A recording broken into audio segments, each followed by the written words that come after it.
Oke, kita melanjutkan dari yang kemarin tentang um, apa namanya kartu piutang ya. Kemarin untuk kartu piutang kita udah bahas untuk nomor rekening 110 yaitu nama debiturnya adalah PT Lawu. Nah sekarang kita melanjutkan di kartu piutang yang kedua yaitu PT Merapi ya. Di sini seperti biasa kita akan menuju ke lembar atau kartu kerja dari kartu piutang tersebut. Oke, sini ya nomor rekeningnya tadi adalah sorry nama adalah PT Merapi.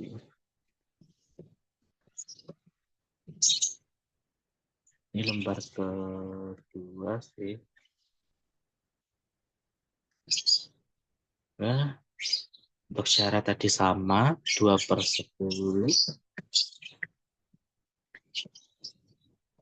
N/30. Kemudian kita ke nomor rekeningnya tadi kalau nggak salah, 120.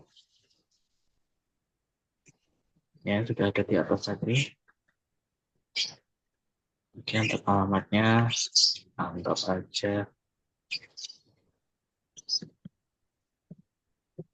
ini aja. Nah, untuk batas kredit itu kita lihatnya adalah batas plafonnya.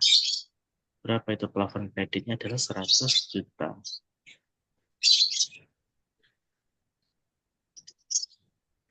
Kita isikan di sini adalah 100 juta. Oke, udah. Sekarang kita masuk ke transaksi ya. Transaksi yang pertama pastikan kita harus mencari yang namanya saldo awal. Nah, untuk saldo awal, di sini kita lihat ke atas ya, namanya adalah PT Marapi. Ya, ini dia besar pembantu piutang. Kita lalu udah, kita ke PT Merapi, kita fokuskan ke yang ini. Yang di bawah adalah 10 juta rupiah.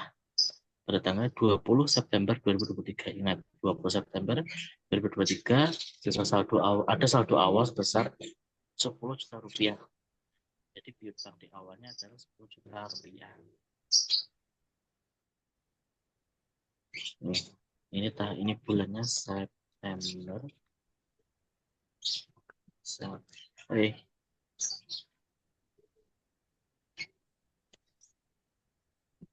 September ini aja. Kemudian untuk tanggalnya adalah tanggal 25. Nah, karena ini saldo awal, jadi kita langsung menuju ke sini. Ya, karena piutang itu pasti di kolom saldo debit ya, bukan kredit. Kalau kredit itu diutang. Untuk tadi adalah 10 juta saldo awalnya ya.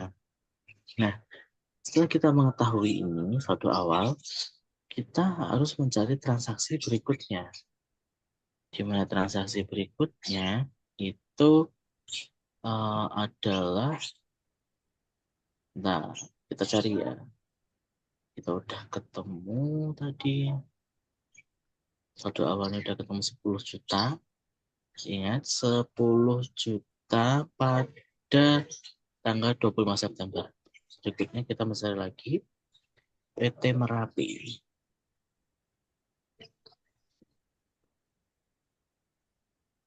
Kita cari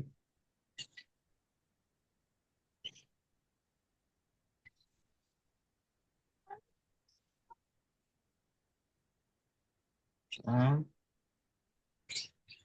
oke, ini PT Merapi ya. PT Merapi, tapi di sini teman-teman, ini sebenarnya kalau kita masukkan ke pencatatan piutang itu sebenarnya kalau dia tidak ada istilah COD ya, tidak ada istilah COD ya, biasanya itu 2/10 atau N/30, tapi di sini karena ada istilah COD, meskipun ini FOB destination ya, sebenarnya kalau destination kan kita menambahkan ini jumlah ditambah ini harus sama dengan 16.650.000 kalau dicatat ya. Tapi sayangnya karena ada COD ya, ada kata COD-nya ya, ya jadi mau nggak mau tidak usah kita catat gitu. Itu di tanggal berapa itu? Tanggal 16. Kemudian ya, kemudian apa namanya? Di sini juga ini tidak perlu dicatat kan, karena memang sekali lagi menggunakan COD. Kita lanjut ke transaksi berikutnya. Ini juga bukti memorial. Bukti memorial di sini seharusnya kita juga mencatat, tapi karena sekali lagi kalian silakan perhatikan isi memonya. Dikembalikan barang dagang yang dijual kepada PT Merapi tanggal 16 Oktober karena barang rusak. Kalau kita hanya berfokus pada barang rusak atau bukti memorialnya atau BM, itu pasti kita catat. Tapi lihat, isi memonya adalah ini berkaitan dengan tanggal 16. Sedangkan transaksi tanggal 16 itu dilaksanakan atau dilakukan menggunakan COD. Sehingga tidak perlu kita catat. Gitu ya. Semoga sampai sini sudah paham kenapa kok transaksinya hanya sedikit ya di kartu piutangnya si PT Merapi. Kita lanjutkan lagi PT Merapi. Oke. Jadi transaksinya memang dikit ya. Nah ini di tanggal 28 Oktober dia pakai syaratnya adalah 1210 N430, kemudian syarat pengirimannya adalah FOB shipping point. Kalau FOB shipping point berarti kita memasukkan total dari jumlah tambah BPN, ini namanya destination. Jadi karena FOB shipping point, artinya dari jumlah BPN dan biaya angkut itu ditotal dengan totalnya adalah 20 juta rupiah. Begitu. Di sini kita nggak perlu melakukan perhitungan manual ya, karena di sini kan udah ada keterangannya totalnya adalah 20 juta gitu. Tanggal 28 Oktober kita melakukan pembelian ya berarti itu. Karena kan dijual kepada PT Merapi dari PT Kentingan. Fakturnya ini NVJP WP23 tanggal 28 ya tadi. Ini tanggal 28. C, INV, JP, sorry, bisnis. 10, enggak kayak gitu.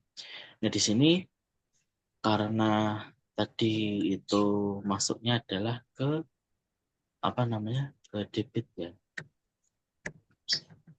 sini ya karena tadi transaksinya adalah